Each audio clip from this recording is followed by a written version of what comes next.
First and foremost, Hogwarts Legacy is not good. It is incredibly average. It doesn't set out to do anything that's too unique outside of the questionable universe it's set in. The combat is a simple dodge parry attack formula with smoke and mirrors on top of it to make it seem more interesting. The open world is less interesting and rewarding than something out of a Ubisoft game. The storytelling is incredibly boring with awfully surface level concepts and characters. Other than good player housing, there really isn't anything this game does that stands out as above what was considered average a few years ago. Starting with the combat, Hogwarts Legacy's combat is really not much more than a dodge parry attack system, as I alluded to earlier. If there is a red mark above your head, you better dodge. If there's an orange mark above your head, it's time to parry or block. And if there's nothing above your head, it's time to deal some damage. There's a bit more to it, thankfully, but instead of making the combat feel more impactful or interactive, the added layers make it often feel tedious. The primary way this game tries to evolve the combat is largely to do with the spells you choose to use on your playthrough. Of course, it's an RPG, so you're given the illusion of choice thanks to a plethora of abilities at your disposal that are gained through tedious quests. Some of the abilities or spells are fun-looking bursts of damage or are used to control the battlefield, while others' sole purpose is to solve puzzles. The spells were pretty fun to use in combat when they were not on cooldown, but nothing synergizes extremely well compared to other games, thanks to the very rudimentary skill tree that gives barely any diversity with how you approach scenarios. Sure, levitating an enemy to then blast them with some fire whilst they're unable to do anything is cool, and disarming an enemy so they can't attack you is pretty fun, but for the most part, there doesn't seem to be very complex builds that have a lot of synergy that make this combat stand out amongst other RPG games. So, if the talents aren't that complex and the combat itself isn't super gratifying, surely the gear you can acquire can elevate the experience a bit more. Well, no. The gear in this game does nothing to enhance the combat much further than giving you higher stats. It's one of the worst gearing systems I've seen in a role-playing game at this scale. The gear isn't unique further than its appearance, which is oftentimes a refurbishing of gear you've seen earlier in this game. It's like gear in Destiny. Nothing is that unique further than the traits that you can slot into your gear that don't evolve the gameplay much more than I've already described. The combat isn't super dynamic, the abilities and their synergy isn't that great, and the gear that helps you fight the enemies isn't that cool, so what about the combat in this game stands out as unique? Nothing.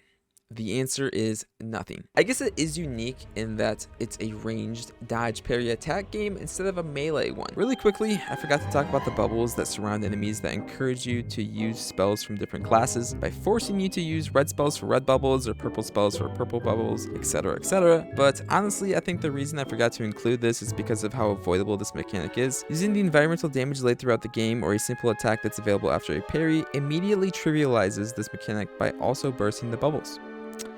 Anyways, in general, the combat in Hogwarts Legacy is pretty tedious and felt like an obstacle in front of what I had hoped to be an interesting world to explore. Normally, in open world RPGs, there's a reason to explore the world. Some open worlds are visually beautiful and give fulfilling sightseeing experiences. Some open worlds are filled with challenging enemies and bosses that give you a rush when you defeat them. Other open worlds are incredibly immersive and filled with characters that feel alive and lore that makes you excited for any and every tidbit of story or narrative. And funny enough, Hogwarts Legacy attempts to do most of these things, but comes across as incredibly boring. Sure, the game has some beautiful art, and I'm sure the concept artists are way more talented than I am. But as someone who doesn't care too much about the Harry Potter universe, there was nothing that visually pulled me to explore this world. The open world is far from rewarding, whether it be because of a lack of rewards, thanks to the gear being randomly generated for the most part, no matter where you obtain it, with all of the other rewards being primarily cosmetic, or the lack of tension because of the dull and tedious combat. The only time I was immersed in this game's world is when I was under the illusion that it'd be good thanks to the high review scores it received. There isn't anything this game's open world does that's above average. It's incredibly small, which led me to believe that it'd be packed with interesting content, but instead it was packed with enemy camps that lacked variety and fetch quests that I inevitably did because of the level requirement that's stupidly there for main quests, leaving me with not much else to do other than to solve puzzles and main quests laid throughout the world. I will say that the puzzles were pretty fun the first couple of times I solved each variety, and I really appreciate the amount of puzzles compared to other RPG games out there. It felt pretty refreshing at first, but the longer I played the game, the more I disliked each puzzle variety. Sure,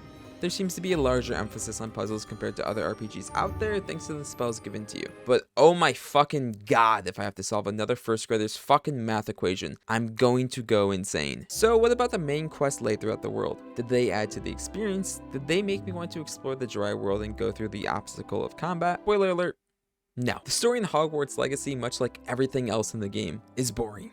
The plot is incredibly simple and archetypical beyond the exposition, which is probably my favorite thing about this game's story, and one of the very few things that made me excited to continue my playthrough. Little did I know I was going to be roped into a disappointing mess. You are the chosen one, and you're chasing information and objects of power, or MacGuffins, with an antagonist chasing you because you're the chosen one, and they also want the power and items that don't really have that much importance beyond moving the character forward throughout the story. Eventually, you get some objects of power and learn some stuff from some pretty hit or miss voice acted characters that is dreadfully boring to listen to. When all of that is done, you fight the antagonist and the game is pretty much over. There are a couple of endings that aren't a culmination of the many dialogue choices you make throughout the game, but instead a single dialogue option decides your ending before the final cutscene, which is incredibly frustrating for no other reason than the dialogue sequences in this game are boring with hit or miss voice actors. Sure, if the dialogue was fun to listen to because of interesting characters or the content of what they were saying was conceptually fun, I probably wouldn't be so upset, but I probably would have had a better experience skipping most of the dialogue instead of awkwardly seeing through the dialogue to then click on a dialogue option that didn't make too much of a difference. Not to even mention the amount of bloat in between the story moments. A lot of the main quests feel like tutorials for something that is easily learned, or fetch quests with smoke and mirrors to give the illusion that it's something more interesting. Honestly, the game isn't horrible, it's just not what I would expect out of a full-price AAA title in 2023. Regardless, I believe that this game was very boring aside from the player housing that I don't even want to talk about because it's an open world RPG first and foremost. And why the fuck do I want to grind for interesting stuff in my room if I don't like anything else about the fucking game? I think if you care a lot about the setting of the games that you play and were exposed to this universe at a young age, and if you like open world RPGs, you might have fun with this game. But there are so many better RPGs out there that I can't faithfully recommend this game to anyone. I think this game is a 5 out of 10. I can't believe I bought the deluxe edition or this game in general, man. What am I doing? I'm so stupid.